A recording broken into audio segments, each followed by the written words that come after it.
Moi, je suis un homme de dossier. Quand je commence un truc, j'abandonne pas, je jette pas. Je viens d'un tout petit village de la vallée de Conches, dans le Haut-Valais, qui s'appelle Reckingen. J'ai vécu la vie d'enfance d'un paysan. J'ai gardé les vaches, j'ai gardé les chèvres. Quand je pense au village, euh, comment il faut dire, c'est quelque chose qui était essentiel pour nous. On a vécu une tradition qui était très lourde à supporter et c'était un principe plein de mensonges. Je me souviens dans le village voisin, Münster, il y avait un premier kiosque qui est ouvert et il vendait des journaux. Et ce kiosquaire s'est fait ramasser régulièrement dimanche par le curé. Quand il prêchait, il a dit oh, mauvais exemple. C'était assez violent. Et après, quand j'étais plus âgé, j'étais toujours très passionné par ces reportages. Je me souviens quand j'étais à l'école primaire, de temps en temps, j'ai commencé à prendre des notes quand il y avait eu les nouvelles. Et la radio rythmait un petit peu la vie. J'ai dû quitter l'école et j'étais à Montana pour me faire soigner pendant 6 mois. Et là, je sais pas, j'ai eu des contacts avec d'autres, mais avec des adultes. J'avais peut-être 10, 12 ans. Et j'ai compris, c'était comme, je sais pas, c'est comme d'un coup, je vois clair. J'ai dit, mais nom de bleu, si je retourne dans cette vallée, là où je suis maintenant, je vais être à 60 ans. C'est pas possible. Et j'ai écrit au directeur du collège. Bah, il a fait une sorte d'examen. Et puis une semaine après, il m'a écrit, c'est bon, tu peux venir. Et c'est ce moment-là que j'ai dit à mes parents. Et c'est comme ça que je suis allé au collège. Un homme politique à l'époque très important qui était conseiller d'État, président du PDC suisse. Je suis allé faire une fois une interview parce qu'on avait créé un autre journal après, La Route analysée. Je suis allé chez lui pour faire une interview et il m'a dit, me donnant un bon conseil, hein, pas pour m'attaquer, il m'a dit, mais des types comme toi oublient, hein. Ça sert à rien de vouloir revenir. Hein. Tu peux gagner ce bout de temps-là. Parce que je t'assure, nous, on va tout faire pour des types comme toi n'auront jamais du boulot.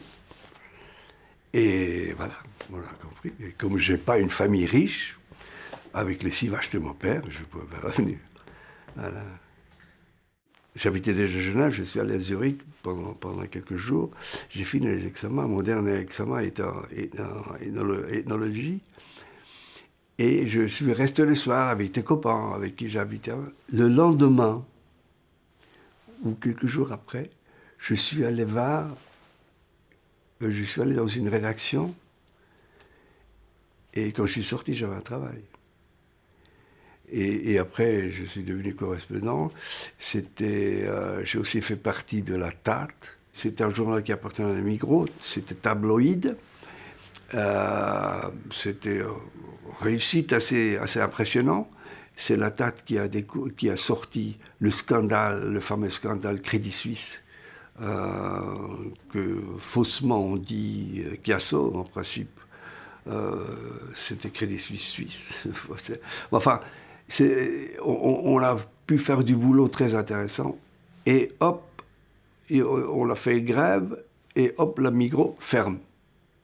Du jour au lendemain, plus rien. Et dans ma carrière de journaliste, pendant très très longtemps, j'ai suivi mes chefs de la TAT dans les journaux. C'était d'abord Scherangier, Sonntagsblick, Schweizer Illustrierte, Blick seulement une semaine, une fois. J'étais catastrophé comme j'ai vu comment ça fonctionne. Et après Sonntagszeitung. Et là, j'ai commencé à m'intéresser à des choses que au début m'ont beaucoup intéressé, c'est-à-dire comprendre comment fonctionne la société. Je voulais faire un peu sociologie du quotidien. Et là, j'ai commencé à travailler pour la Weltwoche. Là, je me souviens, j'ai couvert le procès Barbie, par exemple.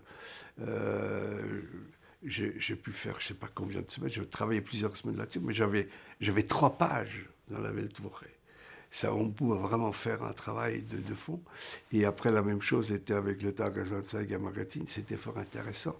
J'ai fait des dossiers de 20 pages dactylo. Et toujours des histoires, par exemple, sur l'Hongrie, parce que c'était quelque chose qu'on ne comprenait pas, mais aussi l'histoire locale. J'avais fait un dossier sur les paysans de Saxon et des choses comme ça. Et là, c'est devenu très intéressant. Et à partir de là, c'est toujours la même chose. Si vous commencez à enquêter ou aller sur le terrain, ce qui était toujours ma philosophie, vous sortez pour faire un reportage et vous rentrez avec un sujet. Et j'avais toujours des sujets. Si ça ne plaisait pas, le papier finissait dans les poubelles ou c'était imprimé. Et à l'époque, il faut se rappeler, je ne connais pas le terme en français, mais il y a un allemand, comment dire, un terme, Verlautbarungsjournalismus, c'est-à-dire le journaliste notait ce qu'on lui disait. Et ceux qui avaient droit à dire quelque chose, c'était les chefs de parti, les chefs du gouvernement, les chefs de l'église, les chefs de famille, mais c'était que les chefs. Les autres n'avaient que suivre ce que le chef disait. Alors, si le journaliste ne suivait pas le chef, il avait des ennuis. Mais c'était en train de... Je suis arrivé à un moment où c'était en train de changer. Après, très vite, pour nous jeunes journalistes, c'était un affront si on nous disait il faut seulement publier ce qu'on vous dit de publier. Nous, on voulait voir derrière. On commence à apprécier mon travail, je commence à avoir un petit nom. Et puis la télé commençait à s'intéresser. Par exemple, mon premier contact avec la télé, c'était l'histoire d'un chauffeur bâlois qui trafiquait des cigarettes. Il livrait des choses en Turquie, il livrait des cigarettes une partie, et il commençait à faire des drogues. Parce que pour l'Italie, c'était les cigarettes, et pour la Turquie, il rentrait vide.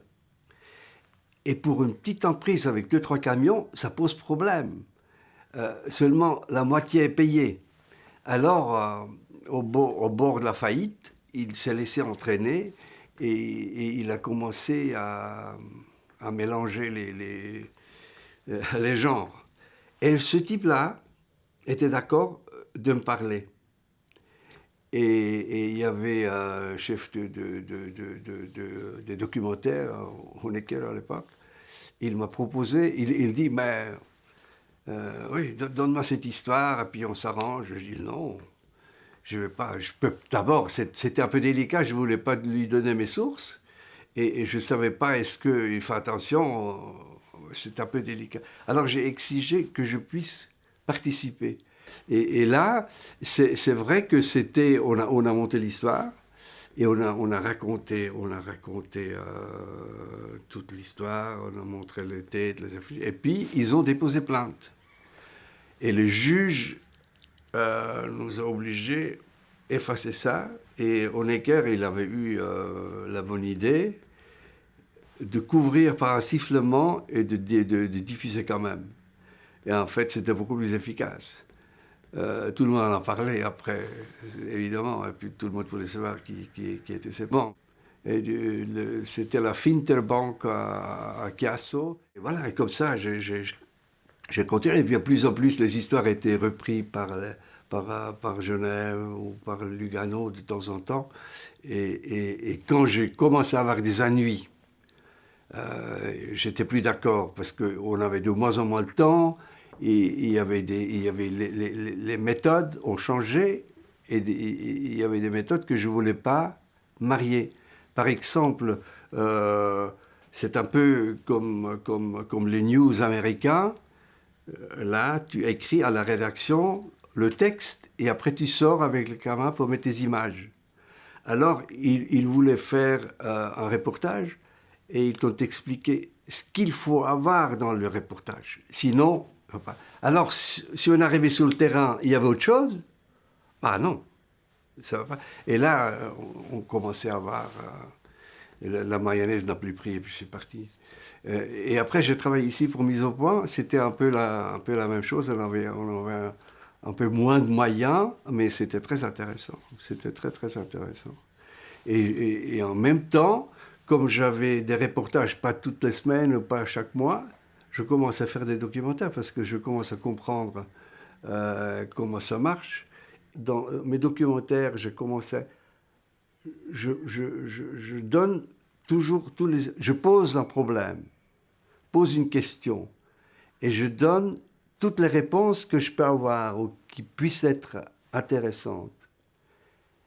Mais je dis pas, ça c'est un con, il a tort, lui il a raison. Je laisse ouvert. Et ça c'est, je trouve, c'est très important de parler aux gens qui regardent comme on parlerait aux adultes, comme on parlait à quelqu'un comme soi-même, pas comme des gamins. Et c'était très longtemps, la presse s'est comportée comme le maître d'école qui explique prendre, j'ai encore entendu il y a les dernières années, des rédacteurs en chef qui disent mais il faut prendre le téléspectateur par la main, il faut lui expliquer. Non, il faut lui donner les arguments, il faut lui faire écouter ce que disent les autres. Il est assez grand pour réfléchir lui-même. On n'a pas besoin de lui expliquer comment il faut penser.